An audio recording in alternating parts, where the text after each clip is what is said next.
How can he possibly take over the world when he can't even get out of this plastic bubble? Here to look at the Hasbro G.I. Joe Classics, the Cobra Leader, Cobra Commander.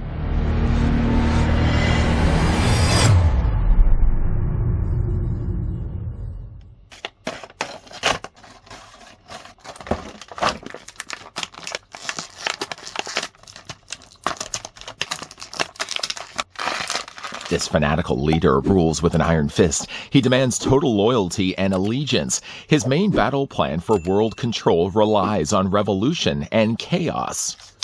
Much like his plans, the Snake's look is stuck in 1983.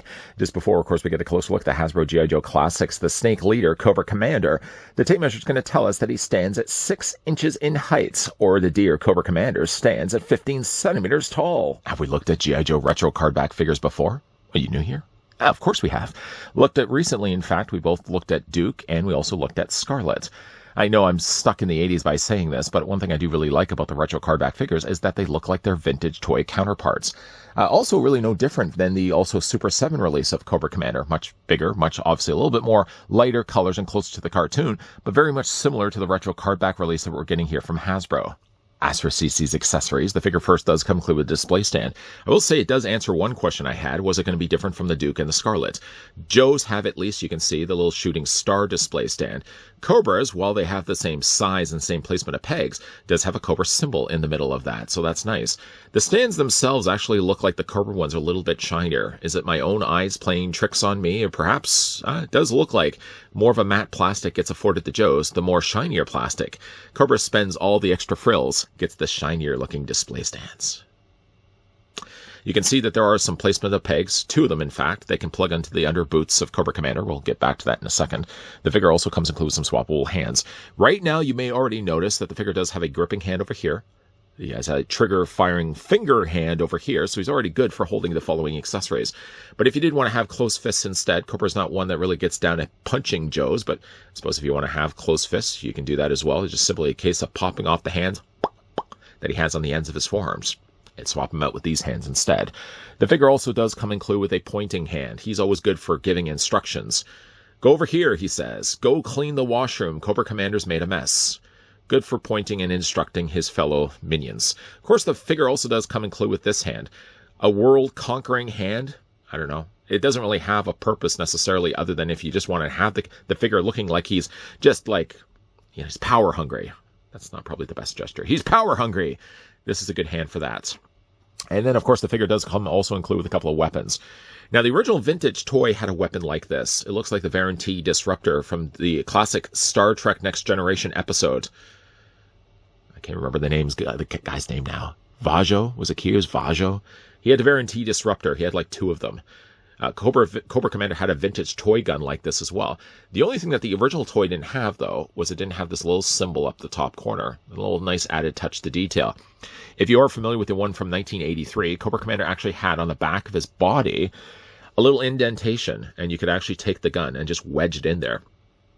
Didn't really conceal anything because it obviously was a different color from his torso. So, I mean, you sure would be walking by not telling anybody that he has any weapons on him until you look at the back of his body and you're like, hey, wait a minute. Are you packing heat on the back of your body? Cobra Commander does have that now, although he has it as a separate backpack. So if you want to replicate the look that he had from the original vintage toy, then he has a backpack that looks pretty close to that. Some nice silver accents been added there as well. There's a little Cobra symbol there too. You can take then the gun, and the gun just plugs onto the back. You kind of when you're looking at it, you want to make sure you got it facing the right way. And then you'll just take this peg that's on the back, of course located on the back of his body as a hole. Simple shapes, guys. You can put them together. Just plug the 2 together, and you can see now he's got himself a little storage space on the back. It obviously jets out a lot more than the original toy, but at least it does kind of give you the look that the retro toy would have had. I like that. The figure also, by the way, as well, like I said, does have also a knife. Now, the knife is a fairly soft plastic. Luckily, it wasn't warped and bent out of shape when I took it out of the plastic prison. You can take the knife. You can fit it into his hands. It fits okay using this hand. I mean, obviously, it would fit okay using the other hand as well. But let's just say you're somebody that doesn't like to have Cobra Commander with knives. Guns, better for you? Okay. You can also take as well the little holster on the side of his leg. You can sheath the knife. You don't have to make the noise when you're doing that.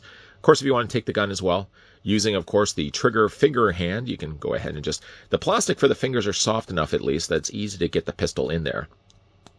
Easy, I say. Easy, I say. And we could go ahead and just plug that into his hands. I will say, though, getting him out of the packaging, his elbows are extremely tight. Not a bad thing at all. I would rather, of course, have tighter joints than overly loose joints, but Cobra Commander does have that hand. Let's go ahead and also swap this hand out with the power-hungry hand. Just plug that in place. Just wiggle it in place.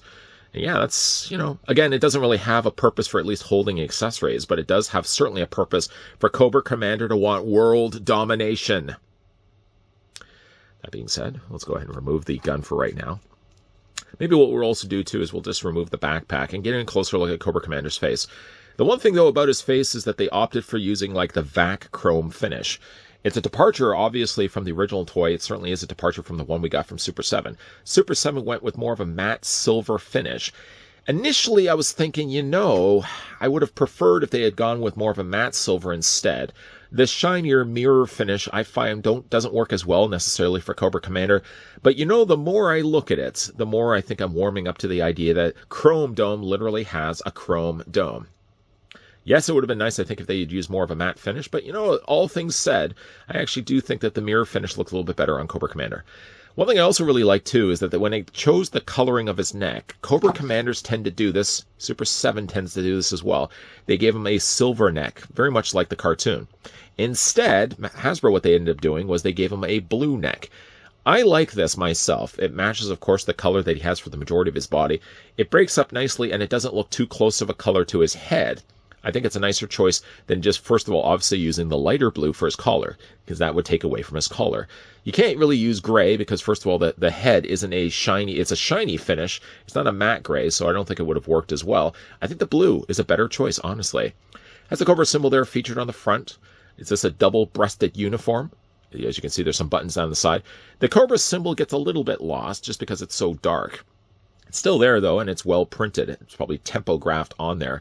The collar's nicely done there as well, like he had in the original cartoon and the toy line. A silver belt there down below. He's got the Cobra symbol there. Oh, sorry, that's not a Cobra symbol. A little triangular symbol there featured on the front.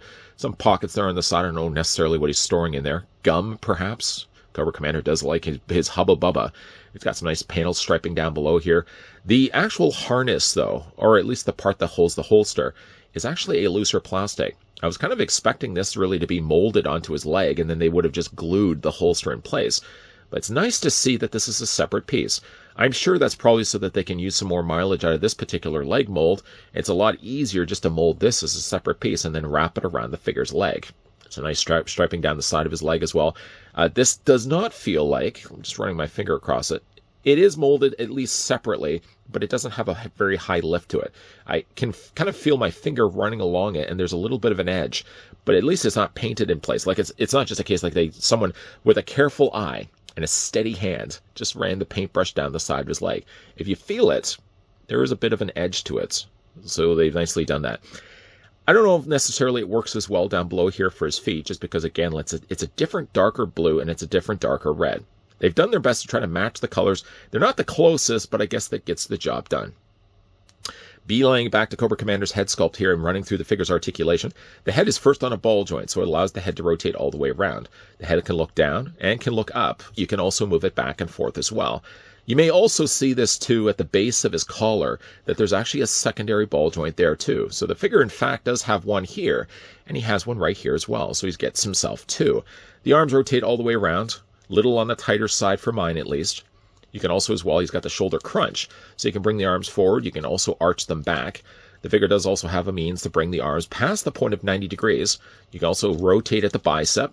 A double hinge, which is really tight on this figure. I probably will have to go and heat that up a little bit. But he's got a double hinge, so there's a hinge, and connecting in the middle is a tiny little elbow bridge. Look at the little people crossing the elbow bridge. Stop that. The figure does have a swivel there in his elbow, or I should say in his glove. The hands rotate also all the way around, hinging back and forth there as well. Upper torso crunch, a rotation in the waist. Legs split out. You can bring the legs forward and back. Being the fact that his leg... Now, one thing also you want to make sure, I just mentioned this earlier, the fact that the holster is on a separate piece. If you do inadvertently, when you're moving kind of his legs back and forth and out, sometimes you'll kind of find yourself catching the straps and you slide them down his leg. And when it gets to a point like this, they become overly loose. I suppose if you wanted to take this opportunity, you could remove the holster altogether, but you might find yourself maybe doing this a couple of times. Shimmy, shimmy, shimmy, all the way up the figure's legs. It does have a little bit of a swivel there at the top of the thigh. The figure does also have a double hinge on the knee, very tight there. Then he also has the ankle articulation, up and down, back and forth.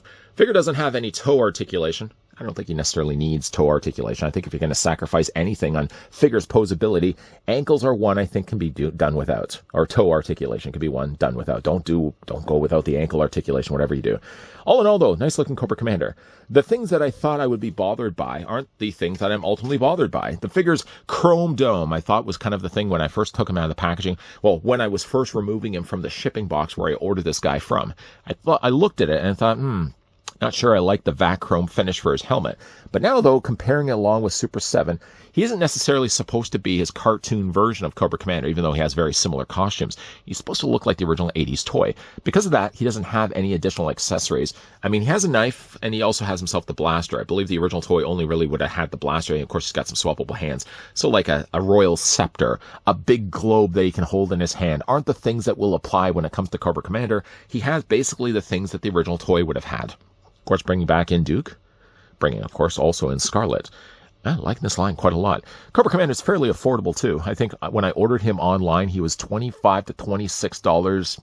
That was, I think, in also US dollars. And I think when it was all said and done with the exchange, the shipping, blah, blah, blah, blah, blah, I think I probably paid about $35 to $36. Not a bad price for a Cobra Commander that looks this good. What I do really like about Cobra Commander here is that he's a fusion between the cartoon and the original toy.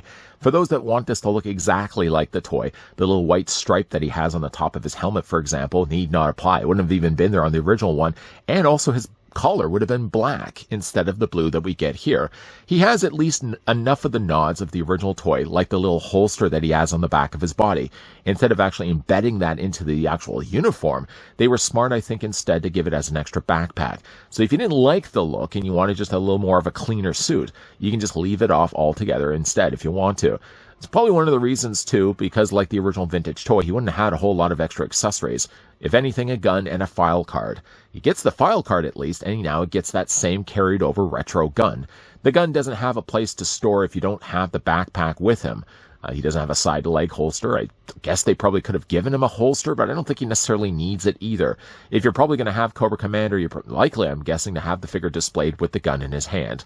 The knife is also one thing that's removable. The leg holster, though, if you're not careful when you start to move his leg around, as you saw in this review, the straps only being forced there by friction tend to slide down his leg when you start moving them, so you may want to just leave them in place. All in all, though, the Cobra Commander doesn't have much in the way of accessories. The Varieté Disruptor, it's not really that. The knife, a couple of swappable hands, and of course the display stand. Shinier display stand this time around, too. Different from the ones we got from G.I. Joe. Yeah, pretty happy with how this one turned out. Could have used more accessories, perhaps, sure. But again, I think keeping it trim and a little lighter on Cobra Commander was, I think, the better choice to have gone with.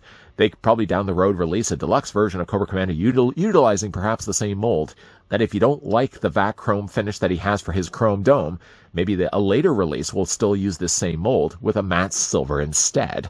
What do you guys think of this figure? Let me know down below in the comments section. Perhaps as well I can ask this to you, the viewing audience. Would you have preferred if Cobra Commander had had a mirror finish like we get in this release? Or would you have preferred if Hasbro had instead made it a silver finish or more of a matte silver paint finish instead?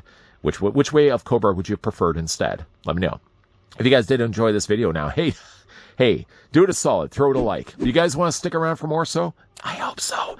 Hit the subscribe, turn on that bell, and of course the most important thing is that you're coming back. As always, thanks for watching. See you guys next time.